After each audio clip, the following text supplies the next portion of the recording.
안녕하십니까. 1분반 4조의 양시훈입니다. 지금부터 저희의 페데스트리안 내비게이션인 패드넷 시스템에 대해서 설명드리도록 하겠습니다. 먼저 발표의 목차는 다음과 같습니다.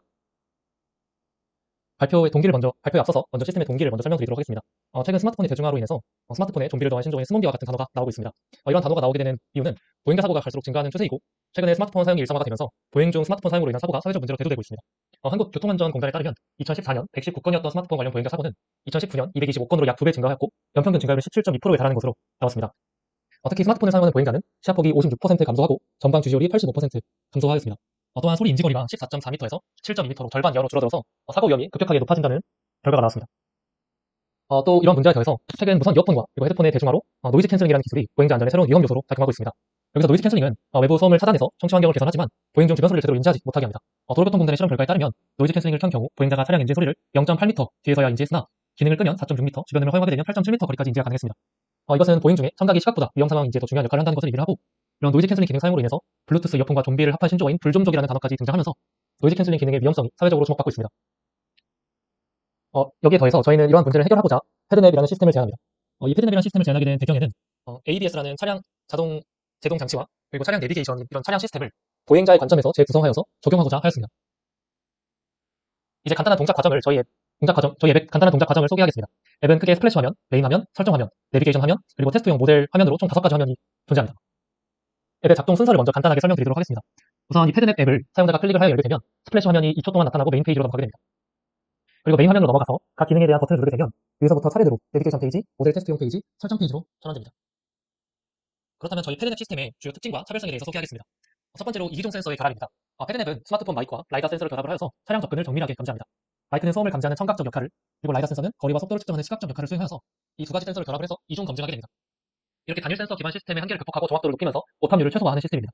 두 번째로 AEB와 내비게이션의 보행자 관점 전환입니다. 기존 차량 중심의 AEB 기술을 보행자 중심으로 변환을 하여서 스마트폰 마이크로 실시간 차량 접근 여부를 감지하고 팀의 데이터를 통해 경로 안내와 위험 구역 정보를 제공합니다. 사용자 최적화입니다. 실시간 경고를 위해 온디바이스 AI 모델을 채택하여서 레이턴시를 최소화하였습니다.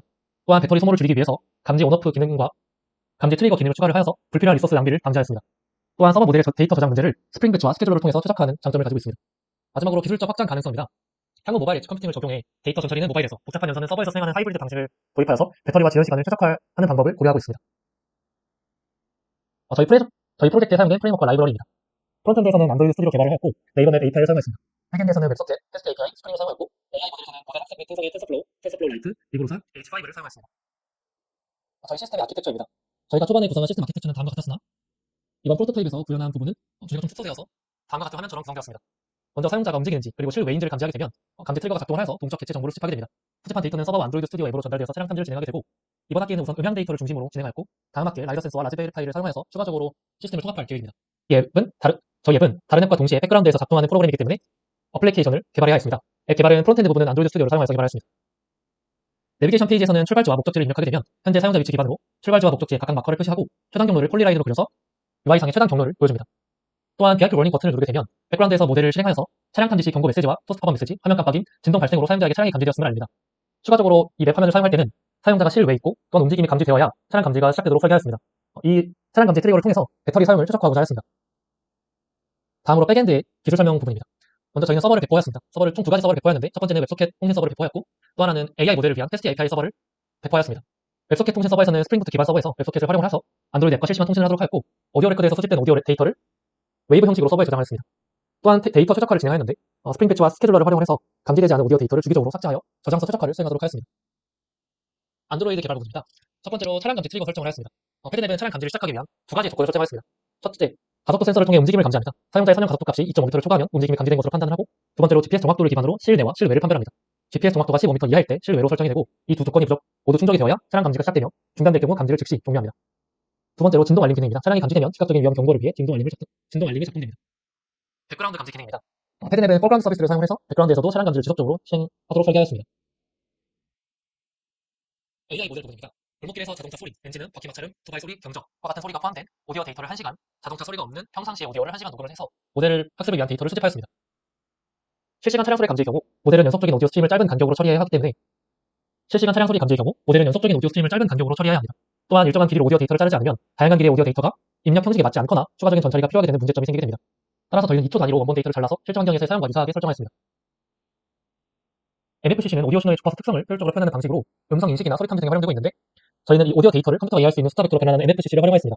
다음 두 이미지는 차량 소리가 포함된 4분 분량의 오디오 데이터에서 추출한 NFCC를 시각화한 모습입니다. 이미지에서 X축은 시간에 따라 오디오 신호를 나눈 프레임 인덱스를 나타내며, Y축은 추출된 NFCC 개수들의 인덱스를 나타냅니다. 색깔은 음성 신호의 시간에 따른 주파수 대역의 에너지 강도를 나타내고, 즉 이 자동차 소리가 포함된 NFCC는 상대적으로 밝은 모습, 즉 강한 에너지를 가지고 있음으로 분석됩니다. 추출된 NFCC는 2D 배열이기에 이미지처럼 다룰 수 있다고 판단을 하여 CNN을 활용하여 모델을 학습시켰습니다. COMN 2D 2개, 백스플레인 2D 2개 이후 플래튼, 댄스, 드랍아웃층으로 CNN 모델을 구성하였으며 40% 유런을 무작위로 제어하여 과적합을 방지하였습니다. 에포크 7부터 어플시가 99%까지 상승하기 때문에 에포크 20에서 7로 줄었으며 학습에 필요한 데이터셋의 총량이 부족하였기에 이와 같은 결과가 나왔다고 판단하여 추가적으로 골목된 오디오 데이터를 수집하였습니다. 최종적으로는 에포크 7, 배치 사이즈 32, 드랍아웃 0.4로 학습을 진행하였습니다. 또한 텐서플로우는 대규모 데이터와 복잡한 신경말 모델을 학습하는 데 목적으로 뒀으며 대형 서버나 클라우드 환경에서 높은 성능을 발휘하도록 설계되었습니다. 때문에 경량화된 디바이스에서 실행하기에는 부담이 큽니다. 모바일 환경은 리소스가 제한되었기에 인베디드 및 디바이스에 맞게 최적화하여 작고 빠른 모델을 제공하는 텐서플로우 라이트 모델을 사용하였습니다. 다음으로 저희는 보다 사용자에게 최적화된 서비스를 제공하기 위해 두 가지 방식을 비교하였습니다. 첫 번째로 안드로이드에서 서버로 데이터를 보내고 웹소켓 핸들러가 존재하는 서버 기반으로 모델을 사용하는 웹소켓 기반 방식과 온디바이스에서 바로 AI 모델을 실행하는 두 방식을 비교하였습니다. 첫 번째로 레이턴시 테스트입니다. 온디바이스 모델은 평균 73ms로 빠른 응답 속도를 보였고, 웹소켓 모델은 평균 293ms로 네트워크 지연이 발생하였습니다. 다음으로 웹소켓의 부하 테스트 부분입니다. 500명이 동시 접속하고 그리고 5만 회 요청 테스트를 진행하였습니다. 평균 응답 시간이 69ms로 오류율도 0.1%로 낮은 안정적인 성능을 확인하였습니다. 저희가 최종적으로 비교한 웹소켓 기반 방식과 온디바이스 기반 방식의 성능 부분입니다. 먼저 레이턴시 테스트 부분인데, 온디바이스 모델은 평균 73ms로 빠른 응답 속도를 보였고, 웹소켓 기반 모델은 평균 293ms로 네트워크 지연이 발생하는 모습을 볼 수 있었습니다. 두 번째로 배터리 소모 테스트입니다. 온디바이스 모델에서는 실시간 AI 연산으로 배터리 소모가 상대적으로 높았고, 웹소켓 기반 모델에서는 데이터 전송 방식으로 배터리 효율이 더 좋았습니다. 여기서 저희는 시스템 특성상 실시간 정보 특성을 고려해서 레이턴시가 가장 중요한 지표라고 판단하기 때문에 온디바이스 모델을 우선 채택하였습니다. 다음으로 저희 미래 계획에 대한 부분입니다. 먼저 라이다 기술을 통합할 계획입니다. 현재 음향 데이터 기반 감지 한계를 보완하기 위해서 라이다 센서를 도입해 보행자와 차량 간의 거리 및 위치를 정밀하게 측정할 계획입니다. 이를 통해 차량 접근 속도와 방향까지 파악하여 위험 예측 기능을 강화할 계획입니다. 두 번째로 모바일 엣지 컴퓨팅을 적용할 계획입니다. 배터리 소모와 레이턴시를 최적화하기 위해서 데이터 전처리 과정, NFC 추출과 같은 데이터 전처리 과정은 모바일 디바이스에서 수행을 하고, 복잡한 연산은 서버로 전송하는 하이브리드 방식을 고려하고 있습니다. 추후에 테스트를 통해서 서비스에 맞는 파이프라인을 구축할 예정입니다. 세 번째로 음향 알고리즘을 개선할 계획입니다. 소음이 심한 환경이나 비바람과 같은 다양한 날씨 조건에서도 안정적으로 작동할 수 있도록 음향 데이터 분석 알고리즘을 개선하여 감지 정확도를 높일 계획입니다. 네 번째로 노이즈 캔슬링 취소 기능입니다. 현재 노이즈 캔슬링 때문에 발생하는 위험을 제거하기 위한 시스템인 만큼 차량이 감지가 되면 노이즈 캔슬링 기능을 취소하는 방식을 추가로 구현할 계획입니다. 마지막으로 CI/CD 파이프라인을 구축하기 위해서 도커나 쿠버네티스를 활용하고 시스템 성능 모니터링을 위해 그라파란을 사용하는 추가적인 인프라 연동을 할 계획입니다. 저희의 역할 분배는 다음과 같습니다. 저희 패드넷 시스템의 GitHub 위키 페이지와 리드미 부분입니다. 해당 링크로 가시면 저희 시스템의 구조와 그리고 실제 오픈소스를 확인할 수 있습니다. 감사합니다.